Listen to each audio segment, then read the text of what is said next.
water is life, water is an essential service that water serves to carry out the residents. Local communities are not only vital to the growth of society, but they also form the bedrock of humanitarian development.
Mindful of how we use social media. It's not just about the platforms themselves.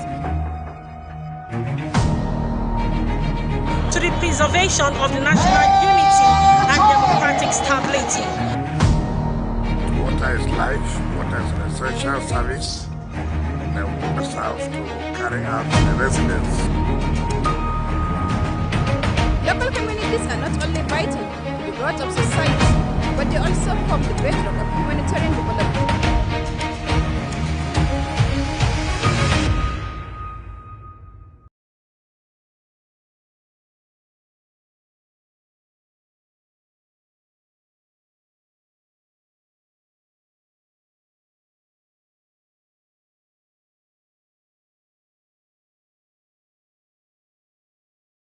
All right, we welcome you back to the reporter. Let's quickly see how we can get hold on our correspondent, Priscilla Abbas. Hello, Priscilla. It's good to have you join us on the reporter.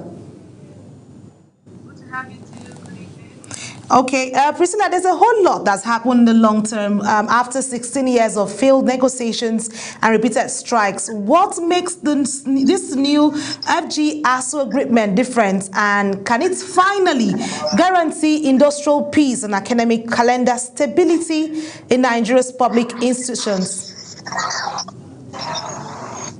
Well, I think this is a big development. I personally am happy, and I'm sure every educator out there is happy. Our lecturers had this, they automatically had a smiling face today, and I mean it's a breath of fresh air to every student and the system, the academic system itself. Amazing. Of course, a welcome development, and I really anticipate it even more because the arguments from our lecturers is the fact that they keep comparing themselves to our politicians, out there. And if you ask me, I would say their comparison is a bit valid because education is like the bedrock of the society. It's the bedrock sector of the society. It's where everything builds upon. So I think the argument is valid to every extent, and I think it's a good start. It's a good start. It definitely will get better. A 40% increase in the salaries of lecturers, and that was it for full-time lecturers, professors in the professor level. So I am happy and excited about this, and we hope that more comes from where this has started. Okay, Priscilla, I like the fact that you mentioned the fact that with a 40% salary increase, improved pensions, and a proposed research fund tied to 1% of the GDP, how realistic is full implementation by government, and what happens if these promises fall short again? Well, we're not looking at these promises falling short. Okay. The only concern I have is our lecturers, our institutions running with this and making sure that they have the results we want. It's not enough for them to demand how well, because the whole structure, the agreement of that there's a research center. They are investing into our research as a weighted really, because because we are known as consumers. We need a country that produces, and if our institutions can position themselves as research centers, our lecturers can be involved in research and production, because that's where it starts from. I think we are just about to get to the top of of it all. I mean, we will be placed in such a place that Nigeria will be at the top of the map. So I just want our lecturers at this point to have a sincerity of purpose to make sure that this money that has been implemented into the system is being utilized. Our educational system can begin to produce income, resources that can be put back into our country, right? So for me, this should be utilized. This should really be utilized, and it should really put our country, our educational system and our institutions at the front runners. All right. Thank you so much, Priscilla Bassey, for bringing us up to speed on that development. And we look forward to more exciting implementation to work out for Nigerian institutions. Thank you so much, Priscilla, for that particular update. Let's move away from Priscilla Bassey and tell you what's happening in other sectors. The federal government has eliminated tariffs on over 6,000 products imported from the United Arab Emirates, while the UAE has removed duties on more than 7,000 Nigerian goods, opening up new opportunities for trade, investment, and job creation. The Minister of the Ministry of Industry, Trade and Investment, Dr. Jumoke Oduwole, made this known at the ongoing Sustainability Week in Abu Dhabi. Kike Lomo-Okere has the details. The historic agreement under the Nigeria-UAE Comprehensive Economic Partnership Agreement aims to expand market access for Nigerian products, facilitate investment flows, and strengthen the country's non-oil export drive. The Minister of Industry, Trade and Investment, Dr. Jumoke Oduwole, says under the pact, Nigeria will immediately remove tariffs on nearly 4,000 products, with the remaining 2,294 items phased out over 5 years. The UAE will eliminate tariff on 2,805 Nigerian products immediately, with others phased out within 3 to 5 years. She added that service and investment opportunities are also included, allowing Nigerian businesses and professionals to operate and establish entities in UAE. Has been a long time coming. We've negotiated for about 11 months, very tough negotiation, but both sides are delighted that we have a good deal. This particular agreement will allow Nigerian businesses access into that regional hub of the Middle East, and it's a gateway to the rest of the world. It's an area where Nigerians are competitive in services. Nigerians will have up to 3 months to go into the UAE market in a 12-month period. The minister further reveals that the agreement positions Nigeria as a gateway into ECOWAS and the African Continental Free Trade Area, while supporting the government's economic diversification and renewed hope agenda. She says relevant agencies have been mobilized to ensure smooth implementation to guide exporters on new market opportunities.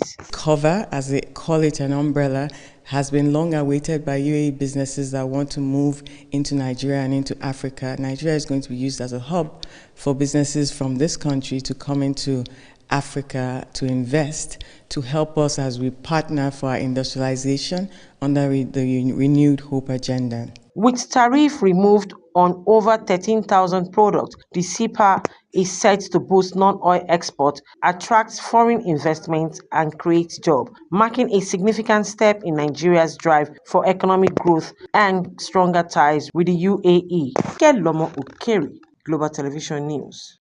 The historic agreement on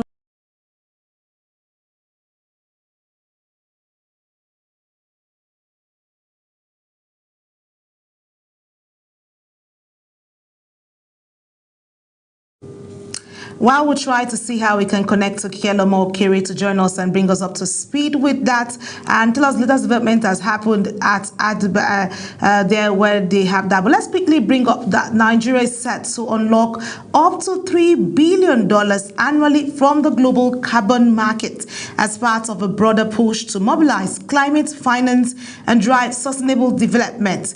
President Bola Ahmed Tinubu made this known while addressing world leaders at the 2026 Abu Dhabi Sustainability Week, where he announced that Nigeria has activated a national carbon market framework to attract between $2.5 and $3 billion yearly over the next decade. Uyi Agumofegbe has the details. President Bola Tinubu says the move is backed by strong regulatory reforms, including the National Carbon Market Activation Policy and the National Carbon Registry, aimed at improving emissions reporting, verification, and investor confidence. He added that Nigeria is also targeting up to $30 billion annually through climate and green industrialization investments. Nigeria stands with the global community, moving beyond ambition and chose delivery. The nation views the Nexus approach as an opportunity to align climate action with energy access, economic growth, job creation, and social inclusion. The president further highlighted ongoing energy sector reforms, including the 2023 Electricity Act, which promotes decentralized power supply to rural and underserved communities. He listed key financing initiatives supporting the energy transition, alongside a World Bank-backed program expanding clean electricity access to millions of Nigerians. Nigeria took a major regulatory steps to strengthen our climate governance and sustainability.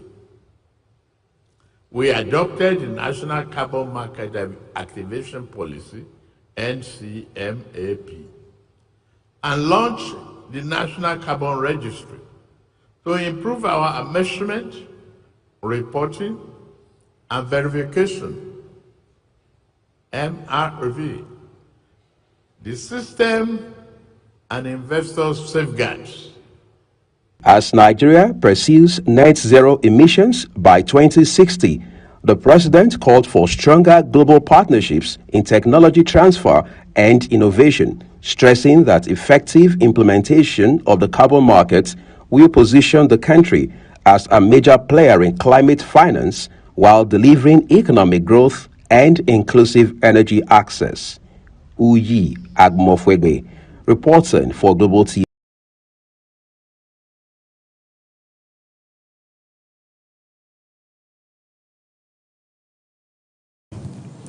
And joining me live in the studio is Uyi Agumofegbe to bring us up to speed on that particular report on the carbon there. Hello, Uyi, it's good to have you join us. I'm delighted that you're taking to see. Isn't it a wonderful day ahead? And let's quickly talk about Nigeria's new policy or new drive around all of this. Can Nigeria's newly activated carbon market realistically deliver upon $3 billion annually, and how transparent can that come to fruition? I think it's quite, if you like, an ambitious target right now. First of all, the target here is 2030.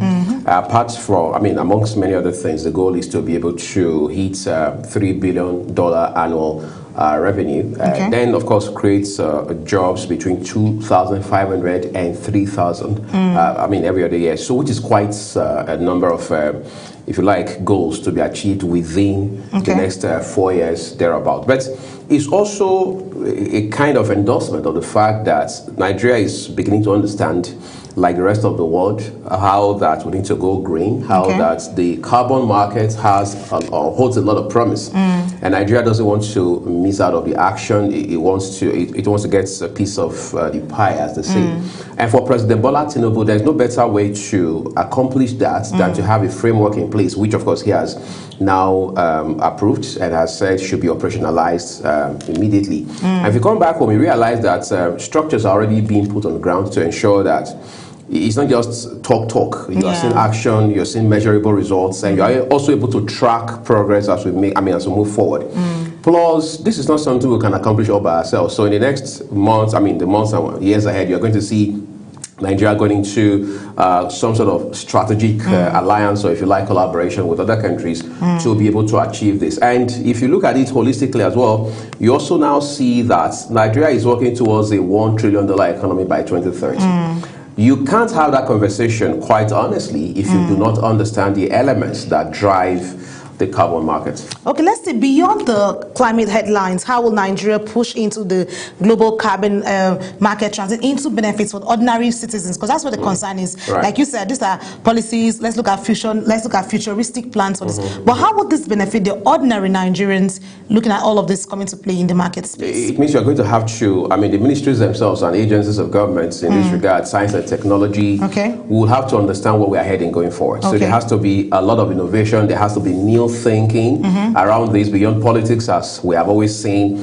Plus, there also has to be enlightenment or education of our people to understand how not just that they can benefit, because that's just one end of the conversation.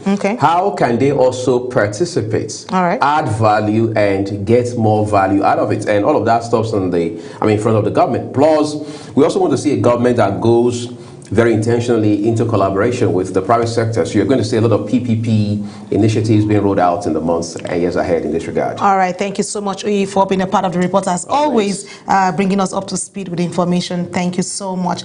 Well, let's quickly get back to our earlier reports with Kike Lomo-Okere, where she spoke about the federal government eliminating tariffs on over 6,000 products imported from the United Arab Emirates. While the UAE has removed duties on more than 7,000 Nigerians. Hello, Kike Lomo. It's good to have you join us on the reporter. Hello, Aniti. Amazing. Finally got you online with us. Let's quickly get this uptight. With Nigeria and UAE scrapping tariffs on over 13,000 goods, how prepared are Nigerian producers, especially in agriculture and manufacturing, to compete and meet standards? According to the federal government, they said the removal is deliberately to open Nigerian economy to deeper integration with one of the world's most dynamic trade. They said, according to the federal government, the structure of the agreement reflects a calculated balance between liberalization and protection. The Nigerian immediate removal of tariffs of over 60% of UAE products, lower input costs for local manufacturers, particularly in machinery, equipment, and industrial raw material. This has the potential to reduce production costs, improve competitiveness, and as well as stimulate domestic industrial growth. Okay, Kike, let's see, beyond the promise of the increased trade and investment, what concrete safeguards and implementation strategies are in place to ensure this Nigeria-UAE deal translates into real jobs and stronger non-oil exports and tangible benefits for ordinary Nigerians?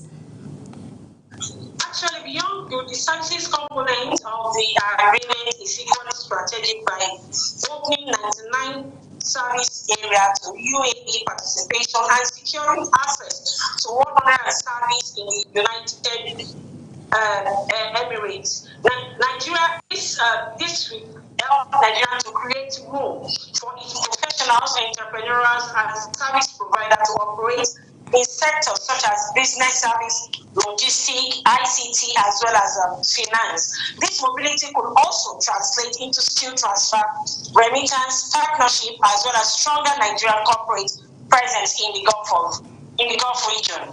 All right, amazing. Thank you so much, Kike Lomo, for bringing us up to speed, and we hope you keep tabs and give us more updates as that program unveils more and talks more on that particular duty area for job creation for Nigerians.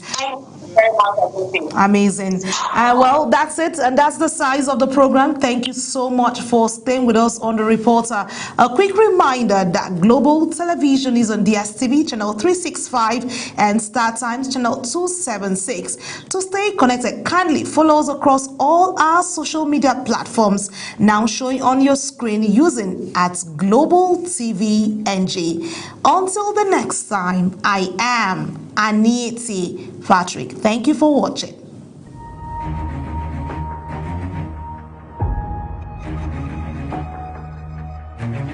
Be mindful of how we use social media. It's not just about the platforms themselves. to the preservation of the national unity and democratic stability. Water is life, water is an essential service. Then we put ourselves to carry out the residents. Local communities are not only vital to the growth of society.